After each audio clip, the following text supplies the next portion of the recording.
یہ اسلام کے جھنڈے لہرائے تھے انہوں نے، یہ اپنے عربیت کے، عرب کلچر کے جھنڈے لہرائے تھے؟ یہ بدلاؤ سب سے پہلے کس نے لایا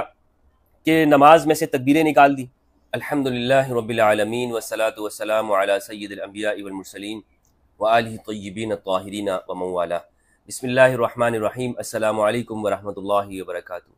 امید کرتا ہوں آپ لوگ خیریت سے ہوں گے۔ اللہ عز و جل آپ سب کو اپنے حفظ و امان میں رکھے۔ بنو امیہ کے زمانے میں اسلام کا نقشہ بدل دیا گیا، اسلام میں تغیر، تبدل اور تحریف کی گئی۔ دین اسلام کی بنیادی اور اساسی ارکان میں انہوں نے بدلاؤ کیا،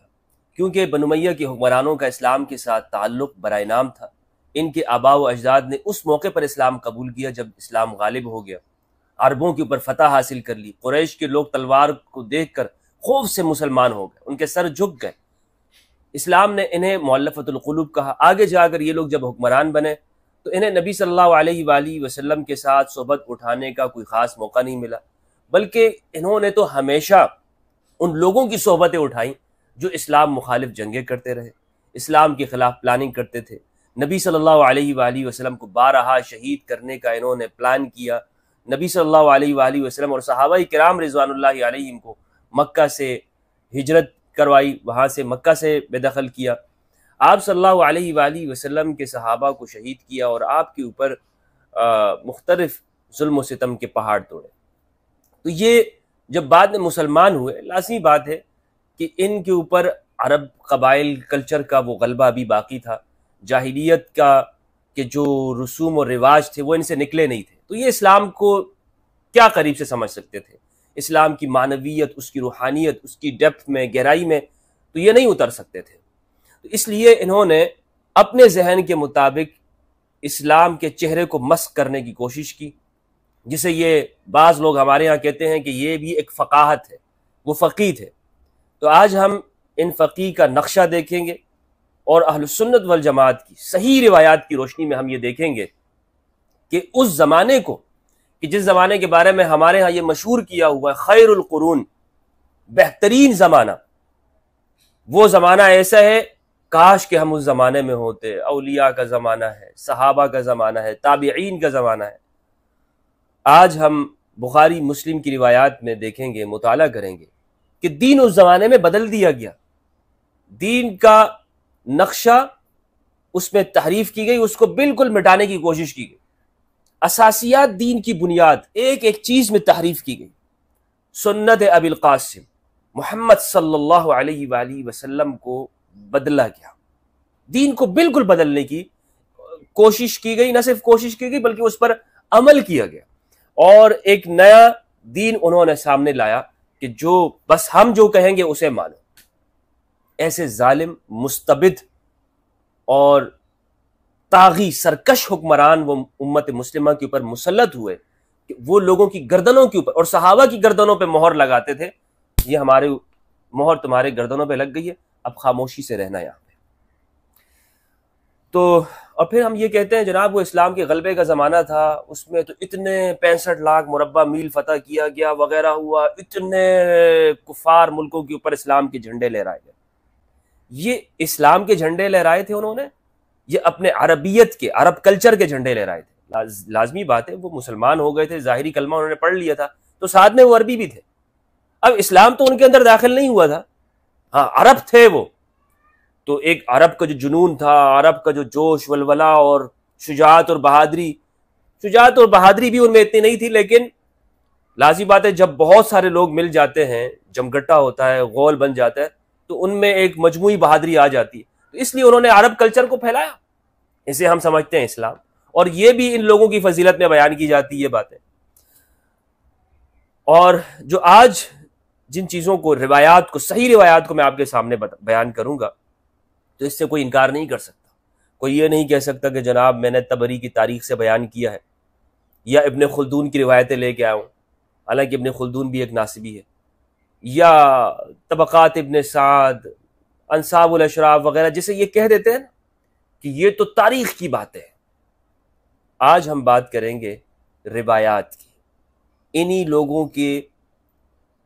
اصول کے مطابق ان کے سامنے بنو امیہ کے ظالم حکمرانوں کا چہرہ اور ان کے بابرکت ان کے بابرکت دور کا نقشہ آپ کے سامنے پیش کریں گے انشاءاللہ عز و جل۔ صحیح بخاری کی روایت ہے 788، بخاری کی ایک اور روایت ہے 784، یہ میں سب سے پہلے آپ کے سامنے پیش کرتا ہوں۔ اس سے جو بات معلوم ہوتی ہے تو وہ یہ ہے کہ امام علی علیہ السلام نے جب بصرہ میں نماز پڑھائی، یہ جنگ جمل کے بعد غالباً واقع ہے، عمران بن حسین کہتے ہیں کہ میں نے امام علی علیہ السلام کے پیچھے بصرہ میں نماز پڑھی، تو وہ کہتے ہیں فقال ذکرنا هذا الرجل صلاة كنا نصليها مع رسول اللہ صلی اللہ علیہ وآلہ وسلم، آج جو ہم نے علی کے پیچھے نماز پڑھی ہے تو ہمیں ایسے معلوم ہوا ہے کہ گویا ہم نے رسول اللہ صلی اللہ علیہ وآلہ وسلم کے پیچھے نماز پڑھی ہو، کیونکہ علی نے بالکل اسی طریقے پر نماز پڑھائی ہے جس طرح رسول اللہ صلی اللہ علیہ وآلہ وسلم نماز پڑھایا کرتے تھے اور پڑھا کرتے تھے۔ اور یہ اس وقت کا واقعہ ہے جب بصرہ میں جب جمل ہو جاتی ہے، اس کے بعد امام علی علیہ السلام نے یہ نماز پڑھائی ہے، اور تو معلوم یہ ہوا کہ تبدیلی وہ بنو امیہ کے اس زمانے سے شروع ہو گئی تھی، کیونکہ یہاں پہ پہلے بنو امیہ کے حکمران تھے، اور حضرت عثمان رضی اللہ تعالیٰ عنہ نے جو اپنے رشتہ داروں کو مختلف علاقوں کے اوپر گورنر مقرر کیا ہوا تھا، تو وہ انہوں نے بدلاؤ شروع کر دیا تھا، کیونکہ حضرت عثمان کے دور کے جو آخری اس 12 سالہ زمانے کے آخری جو 6 سال ہے، اس میں بنو امیہ مکمل طور پر غالب آ چکی تھی، اور در حقیقت اصل میں حکومت وہ حضرت عثمان کی نہیں تھی بلکہ بنو امیہ کی حکومت قائم ہو چکی تھی۔ حضرت عثمان رضی اللہ تعالیٰ عنہ وہ ان کی اتنی زیادہ نہیں چلتی تھی، تو بنو امیہ کے حکمران انہوں نے نماز کو اس وقت سے بدلنا شروع کر دیا تھا۔ تو جب عمران بن حسین رضی اللہ تعالیٰ عنہ یہ کہتے ہیں کہ ہم نے امام علی علیہ السلام کے پیچھے نماز پڑھی، تو ہمیں معلوم ہوا کہ بھائی یہ تو وہی نماز ہے کہ جو رسول اللہ صلی اللہ علیہ وآلہ وسلم پڑھایا کرتے تھے، اس سے یہ بات معلوم ہوتی ہے۔ اب میں جو 788 نمبر کی روایت ہے وہ آپ کے سامنے پیش کرتا ہوں، صحیح بخاری کی ہے، باب التکبیر اذا قام من السجود، جب سجدے سے قیام کرے۔ اس میں اکرمہ سے روایت ہے، وہ کہتے ہیں قال صلیت خلف شیخ بمکہ، وہ کہتے ہیں میں نے ایک شیخ کے پیچھے مکہ میں نماز پڑھی۔ اب شیخ کون؟ یعنی بزرگ،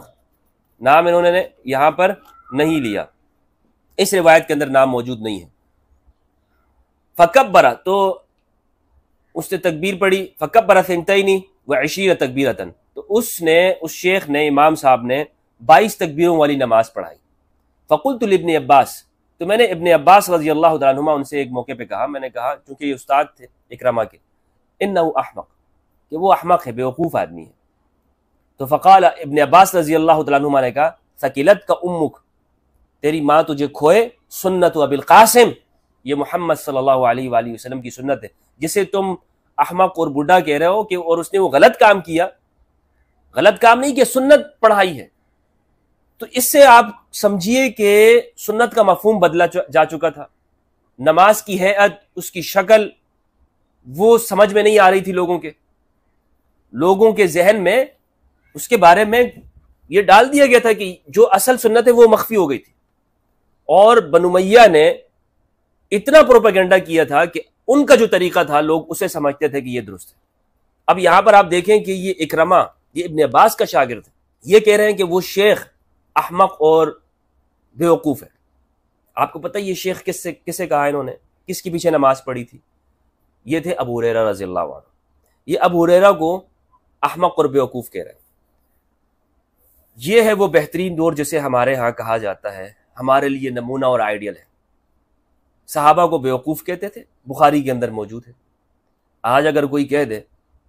ابو ہریرہ بیوقوف یا احمق، یا ابو ہریرہ کے بارے میں کوئی نازیبہ الفاظ بھی کہہ دے، تو اس کے ساتھ لوگ کیا کریں گے کہ صحابہ کی توہین کر دی وغیرہ وغیرہ۔ اکرمہ وہ ابن عباس کے سامنے کہہ رہے ہیں کہ ابو ہریرہ وہ جو شیخ ہے وہ احمق ہو گیا، یعنی اکرمہ یہ فیصلہ کر رہے ہیں کہ سنت کیا ہوگا۔ یہ زمانہ، اس دور پر آپ سمجھ لیں کہ بنو امیہ نے دین میں بگاڑ لے آیا تھا، دین کو تبدیل کر دیا تھا۔ اچھا، اس میں روایت میں نام نہیں ہے، ایک دوسری روایت ہے ابن حجر عسقلانی رحمہ اللہ فتح الباری کی جلد نمبر 3 حدیث نمبر، اسی کی شرح میں لکھتے ہیں، حدیث نمبر 788 کی شرح میں، والتحاوی والطبرانی من طریق عبداللہ الداناج وهو بالنون والجیم الخفیفتین عن اکرمہ قال صلی بنا ابو ہریرہ، ہمارے ہمیں نماز پڑھائی ابو ہریرہ نے، تو ابو ہریرہ کا نام یہاں پہ موجود ہے۔ اچھا جناب، اچھا اب یہ بدلاؤ کس نے لایا تھا؟ یہ بدلاؤ سب سے پہلے کس نے لایا کہ نماز میں سے تکبیریں نکال دی، نماز میں بگاڑ لایا؟ ابن حجر اسقلانی کہتے ہیں وروت طبرانی عن ابی ہریرہ، یہ جلد نمبر 3 کا صفحہ نمبر 399 ہے، حدیث نمبر 784 کی تشریح میں ابن حجر کہتے ہیں وروت طبرانی عن ابی ہریرہ رضی اللہ عنہ، طبرانی نے ابو ہریرہ رضی اللہ عنہ سے روایت کیا ان اول من ترک التکبیر معاویہ، کہ جس نے سب سے پہلے تکبیر کو چھوڑا وہ معاویہ تھے۔ وروا ابو عبید، اور ابو عبید نے روایت کیا ان اول من ترکہ زیاد، کہ سب سے پہلے جس نے چھوڑا تکبیر کو وہ زیاد تھے۔ وہذا لا ينافي الذي قبلہ، اور یہ اس بات کی منافی نہیں ہے جو پہلے ہم نے بات بتائی ہے کہ معاویہ نے چھوڑا، کیونکہ لأن زیادا ترکہ بترک معاویہ، کیونکہ زیاد وہ تو گورنر تھا معاویہ کا، تو اس نے معاویہ کو اتباع کرتے ہوئے تکبیر کہنا، نماز میں تکبیر کہنا اس کو چھوڑ دیا۔ وَكَأَنَّ مُعَاوِيَةَ تَرَكَهُ بِتَرْكِ عثمان، اور معاویہ نے حضرت عثمان رضی اللہ عنہ ان کو دیکھ کر اس چیز کو چھوڑا۔ وقد حمل ذلك جماعة من اهل العلم على الاخفاء ويرشحه حديث ابي سعيد الآتي في باب يكبر وهو ينهض من السجدتين۔ اچھا معلوم ہوا آپ کو کہ بنو امیہ کے حکمرانوں کے زمانے میں نماز کے اندر تبدیلی لائی گئی۔ 788 اور 784 سے ہمیں یہ معلوم ہوتا ہے کہ نماز کا جو طریقہ ہے وہ بدلا گیا۔ اب کچھ شہادتیں اور گواہیاں مزید میں آپ کے سامنے پیش کرتا ہوں بخاری اور مسلم سے، کہ جس سے معلوم ہوتا ہے کہ بنو امیہ نے کس طرح سے دین کو تبدیل کیا۔ صحیح بخاری کی روایت ہے، روایت کا نمبر 529 ہے، باب فی تضییع الصلاۃ عن وقتها، یہ باب ہے کہ جب وقت سے نماز کو قضا کر دیا جائے، اس کو ضائع کر دیا جائے، قضا نہیں سوری ضائع کر دیا جائے۔ ان انس رضی اللہ عنہ قال ما اعرف شيئا مما كان على عهد النبي قيل الصلاۃ قال الیس صنعتم ما صنعتم فيها، حضرت انس فرماتے ہیں کہ آج میں اپنے زمانے میں دیکھتا ہوں کہ وہ دین کی وہ باتیں جو نبی صلی اللہ علیہ وآلہ وسلم کے دور اقدس میں تھی آج نہیں ہے۔ تو لوگوں نے کہا نماز تو ہے، تو آپ نے فرمایا انس نے کہ کیا تم نہیں دیکھتے کہ نماز کے ساتھ جو تم نے حشر کیا ہے، نماز کہاں، نماز بھی اب ختم ہو گئی، جو نماز باقی تھی وہ بھی ختم، اس کے بھی تم نے تبدیلی کر دی ہے۔ 530 نمبر روایت ہے عن عثمان ابن ابی رواد اخو عبدالعزیز قال سمعت الزہری، زہری کہتے ہیں کہ میں انس بن مالک رضی اللہ تعالیٰ عنہ کے پاس دمشق میں آیا، یقول دخلت علی انس بن مالک بدمشق وهو یبکی، تو وہ رو رہے تھے، ان کی آنکھوں سے آنسو بہ رہے تھے۔ فقلت، میں نے عرض کیا ما یبکی کا، آپ کو کیا بات رلا رہی ہے؟ فقال، تو انہوں نے فرمایا لا اعرف شیئا مما ادرکت الا هذه الصلاۃ، کہ جو کچھ بھی مجھے نبی صلی اللہ علیہ وآلہ وسلم سے مجھے ملا، جو بھی میں جانتا تھا، اس میں آج کے زمانے میں کچھ نہیں باقی بچا تھا سوائے نماز کے۔ وہذہ الصلاۃ قد ضیعت، لیکن آج یہ نماز بھی ضائع کر دی گئی۔ یعنی نبی صلی اللہ علیہ وآلہ وسلم کے دور اقدس میں جو دین تھا وہ میں اس میں سے بھی سب کچھ ضائع ہو چکا تھا سوائے نماز کے، نماز باقی تھی، لیکن آج تو نماز بھی ضائع ہو گئی۔ بالکل آپ یہ دیکھ لیں، یہ صحابہ کی تابعین کی شہادتیں اور گواہیاں موجود ہیں کہ یہ انہوں نے بدل دیا تھا، نماز کو بدل دیا گیا، اور اسی طرح سے جناب دین کے جو پورا دین کا کچھ حصہ باقی نہیں بچا تھا۔ اسی لیے تو امام حسین علیہ السلام نے پھر آگے قیام کیا، دین کو بچایا، کیونکہ بنو امیہ نے نقشہ یکسر تبدیل کیا۔ اور آج ہم ان بنو امیہ کے ظالم حکمرانوں کی تعریفیں کرتے ہیں، مدح سرائی کرتے ہیں، تھکتے نہیں ہیں اس بات سے۔ ابن حجر اسقلانی کہتے ہیں کننا مع انس بن مالک، وہ کہتے ہیں ہم انس بن مالک رضی اللہ عنہ کے ساتھ تھے، فاخر الحجاج الصلاۃ، تو حجاج نے نماز مؤخر کر دی، فقام انس یرید ان یکلمہ فنہاہ اخوانہ شفقۃ علیہ منہ، تو حضرت انس نے چاہا کہ وہ کھڑے ہو جائیں اور حجاج سے کہیں کہ بدبخت انسان اس بارے میں اس سے بات کرے کہ یہ تو کیا نماز کو تو نے بالکل اتنا وہ آگے لے گیا، ظہر کی نماز مغرب میں جا کے پڑھتے تھے۔ تو لوگوں نے منع کیا، بھائیوں نے منع کیا کہ اپنی جان کے اوپر رحم کرو خدا کے لیے انس، آرام سے بیٹھے رہو، یہ قتل کر دے گا تمہیں۔ فخرج فرق ودابت فقال فی مسیر ہزارک واللہ ما، تو حضرت انس وہاں سے نکلے اپنی سواری پہ سوار ہوئے اور فرمایا واللہ ما اعرف شیئا مما كنا علیہ علی عہد النبی الا شہادت اللہ الہ الا اللہ، فرمایا کہ جو کچھ میں جانتا تھا جس پر ہم نبی صلی اللہ علیہ وآلہ وسلم کے دور مبارک میں تھے، ان سب باتوں میں سے صرف لا الہ الا اللہ باقی بچا تھا، لا الہ الا اللہ باقی بچا۔ فقال رجل فالصلاۃ یا ابا حمزہ، نماز بھی تو ہے اے ابو حمزہ، فرمایا قد جعلتم الظہر عند المغرب، تم نے ظہر کی مغرب میں نماز پڑھنا شروع کر دی، یہ ہے نماز۔ یعنی سوائے زبان سے لا الہ الا اللہ کہنا ان کے لیے باقی بچا تھا اس زمانے میں۔ اندازہ لگائیے، دین کو یکسر بدلا گیا۔ ایسے زمانے میں آج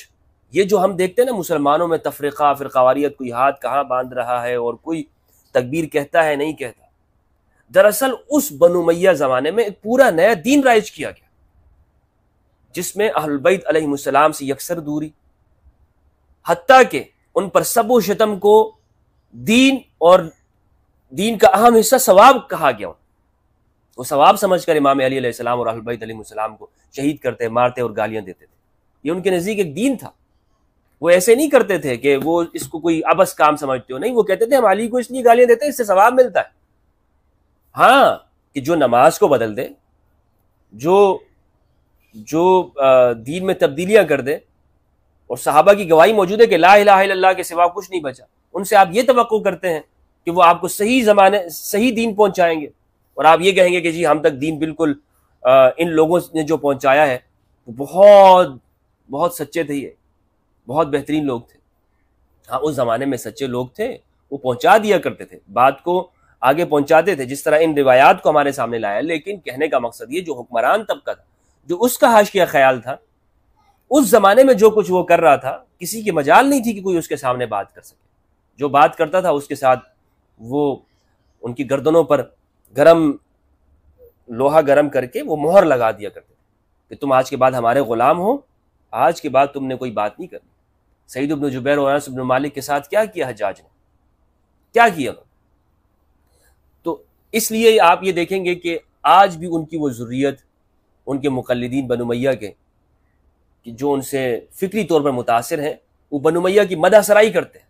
وجہ کیا ہے؟ وجہ صرف صاف ظاہر ہے کہ اہل البیت علیہ السلام کے طریقے کو چھپانا، جتنا ممکن ہو سکتا ہے ان کے فضائل، ان کے حقوق اور ان کے طریقے کو چھپایا جائے، دین میں بدلاؤ کرنے والوں کی تعریف کی جائے، ان کی بدعات کو آشکارا نہ کیا جائے، ان کی بدعات کو سنت قرار دے کر آج ہمارے سامنے یہ کہیں کہ جناب یہ ان لوگوں کی سنت ہے جنہوں نے 65 لاکھ مربع میل پر حکمرانی کی ہے، اور اسلام کے ہیرو تھے یہ اسلام کے ہیرو۔ ان کے بارے میں کیا لکھا ہے تمہارے ہیرو کے بارے میں؟ یہ ہیرو تھے، یہ ہیرو جنہیں تم ہیرو کہہ رہے ہو وہ دین کو بدلنے والے ہیں۔ سو حقیقت بات یہ ہے کہ ہمارے سامنے جس طرح سے بنو امیہ کے زمانے میں اسکرپٹ لکھا گیا، اس میں امام علی علیہ السلام اور اہل البیت علیہ السلام کو دین سے نکالا گیا۔ اسی وجہ سے آج آپ کسی کے سامنے اگر حدیث ثقلین پڑھتے ہیں نا، اس کو تو پہلے یقین ہی نہیں آتا کہ یہ باقی حدیث ہے یا نہیں، اس کو تو پتہ بھی نہیں چلتا، کہ وہ 100 بار سوچتا رہتا ہے یار پتہ نہیں یہ مولوی صاحب نے اپنی طرف سے تو نہیں بنا دی ہے، مفتی ہمدرد کوئی یہ کیا نئی بات لے کے آیا حدیث ثقلین، ہم نے تو سنی ہوئی نہیں تھی، ہم نے تو بخاری مسلم کو رٹ لیا، لیکن ہم نے تو کبھی یہ مفہوم سمجھا ہی نہیں ہے کہ جو حدیث ثقلین کا ہمدرد بیان کر رہا ہے، لازمی بات ہے کہ یہ کہیں اور سے لے کے آیا۔